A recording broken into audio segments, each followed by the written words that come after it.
Bonjour aux élèves de Pavillon de la jeunesse, la Renaissance et Georges Pévanier. Il me fait plaisir d'être avec vous via la technologie pour vous parler des avancées dans le sport. Donc, je me présente, mon nom est Alex Genet, je suis olympien au 3000 mètres steeplechase. Le 3000 mètres steeplechase, qu'est-ce que c'est? Ben, c'est une discipline en athlétisme où on doit faire 7 tours et demi de piste, franchir 28 haies qui ne tombent pas, qui sont fixes, où on peut mettre le pied dessus. Et on doit aussi franchir 7 rivières, donc on doit passer par-dessus une fosse d'eau. C'est assez unique et assez méconnu aussi au Canada, malgré que ça gagne en popularité. Les pays qui sont très bons dans le sport, c'est surtout les pays d'Afrique et les pays d'Europe. Donc, pour vous faire un résumé de ma carrière, moi j'ai commencé lorsque j'avais 12 ans à l'école secondaire Paul Lejeune de Saint-Tite au Québec. Et à force de m'entraîner très fort, de progresser et d'en vouloir toujours plus, de vouloir toujours performer au plus haut niveau, je me suis rendu en 2012 aux Jeux olympiques de Londres, donc où j'ai terminé 17e. Mon meilleur temps dans ma carrière de 8 minutes 19. Donc, si on fait un calcul rapide, c'est 2 minutes 47 du kilomètre. Encore aujourd'hui, je me demande comment j'ai fait pour réaliser un chrono aussi rapide. Et c'était à Barcelone par une soirée parfaite. J'ai aussi participé à 3 championnats du monde, donc en 2011, en 2013 et en 2015. Et mon meilleur résultat a été à Moscou, où j'ai terminé 13e au monde en 2013. Une des performances qui est le plus marquante, là, après celle des Jeux olympiques, évidemment, courir dans un stade de 80 000 personnes, c'est assez spécial. C'est d'avoir couru à Toronto aux Jeux panaméricains en 2015, où j'ai remporté cette jolie médaille d'argent et devant mes enfants, ma femme et toute ma famille qui était présent pour m'encourager. Donc ça va toujours faire partie de mes plus beaux souvenirs. Il y a la technologie, dans ces 20 années de carrière, a énormément influencé le sport parce qu'à mes débuts, la technologie était pas vraiment présente. Donc, on n'avait pas vraiment Internet, on n'avait pas le téléphone cellulaire, le Wi-Fi, on n'y pensait même pas, on savait même pas que ça allait être inventé un jour. Et malgré que j'ai que 32 ans, ça a beaucoup, beaucoup changé dans les dernières années. Donc, ça a changé au niveau positif, ça a aussi changé des choses un peu négativement, mais je vais vous parler des bons côtés. Donc, au niveau de l'analyse des performances, maintenant, la technologie nous permet d'aller très, très, très, très loin. Simplement avec une montre GPS. Donc, à notre poignet, on a la montre et on peut avoir notre fréquence cardiaque, on peut avoir notre distance parcourue, notre vitesse, tout ça de façon directe et analyser au même moment notre performance et savoir si notre corps est fatigué et savoir si on est sur un pace, sur un rythme pour arriver à un record soit mondial ou soit canadien ou si on va réussir à faire notre entraînement de façon adéquate.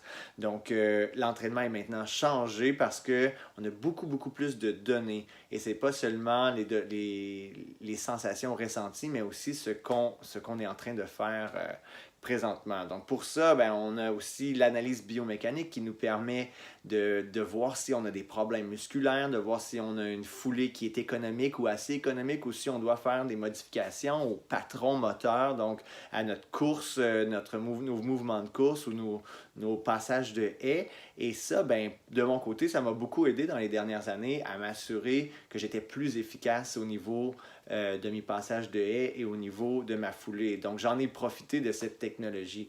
De façon négative, malheureusement, la technologie au niveau du dopage sanguin est assez avancée. Donc, on a vu beaucoup de choses qui se sont passées dans les dernières années au niveau international. On a eu des fédérations qui ont été bannies du sport.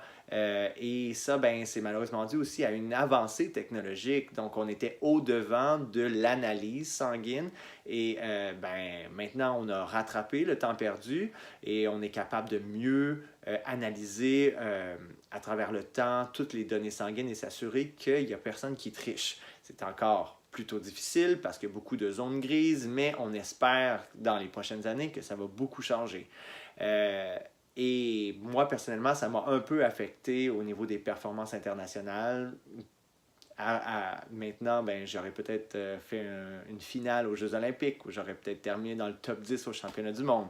Mais bon, qui sait, peut-être que peut-être qu'il y a personne, le futur ne vivra pas ces mêmes problèmes à cause des avancées technologiques. Il y a aussi beaucoup de choses qui ont changé au niveau du voyage à cause de la technologie. On peut facilement maintenant se rendre en Asie ou en Europe et quand j'ai commencé, c'était difficile de se procurer un billet d'avion par Internet parce qu'on devait être dans un café Internet où on devait avoir, notre carte de crédit ne fonctionnait pas toujours en ligne. Et maintenant, ben, c'est plus un problème partout dans le monde. Donc ça aussi, mine de rien, ça a beaucoup changé le monde de la compétition parce qu'on peut aller rencontrer nos adversaires plus facilement. Avant, il y avait un championnat du monde où tout le monde allait, donc où on devait attendre des mois avant de voir des résultats. Maintenant, je peux voir les courses partout dans le monde en live stream. Donc ça, c'est assez impressionnant pour moi qui a vécu sans la technologie au début de ma carrière.